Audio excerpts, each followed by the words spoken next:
ആഴ്ചയിൽ 2 ദിവസം മാത്രമേ ഓടാറുള്ളൂ. പക്ഷെ ഇന്ന് തൊട്ടിട്ട് എല്ലാ ദിവസവും ഓടാനുള്ള പരിപാടിയാ. കുറച്ച് തടി കൂടിനോന്ന് സംശയം. അപ്പൊ പിന്നെ ഓടി തീർക്കാനുള്ള പരിപാടിയാണ് ഇനി മുതൽ. കാലത്ത് തണുപ്പ് ഫേസ് ചെയ്യണം, അത് മാത്രമാണ് ഒരു പ്രശ്നമുള്ളത്.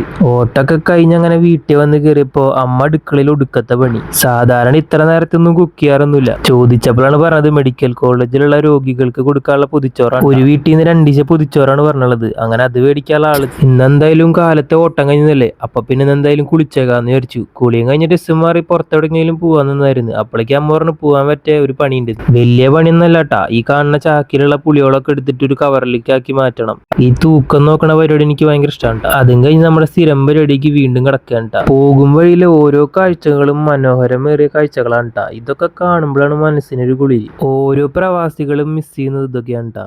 അങ്ങനെ നമ്മൾ കടയിലെത്തി സാധനങ്ങളൊക്കെ കൊടുത്തിട്ട് പോരും വഴിയിൽ ഇതൊക്കെ സ്ഥിരമായിട്ട് ഇപ്പൊ കാണാൻ പറ്റാറുണ്ട്. വെയിലൊക്കെ കൊണ്ട ക്ഷീണത്തിൽ ഞാൻ റൂമിൽ വന്ന് കിടന്നത് മാത്രമേ എനിക്ക് ഓർമ്മയുള്ളൂ. പിന്നെ എനിക്കത് വൈകിട്ടാണ്. എണീറ്റ് കഴിഞ്ഞപ്പോ പിന്നെ തോന്നി എവിടേക്കെങ്കിലും പോയേക്കാന്ന്. കുറെ നാളായി പൂരത്തിനൊക്കെ ഇറങ്ങിയിട്ട്.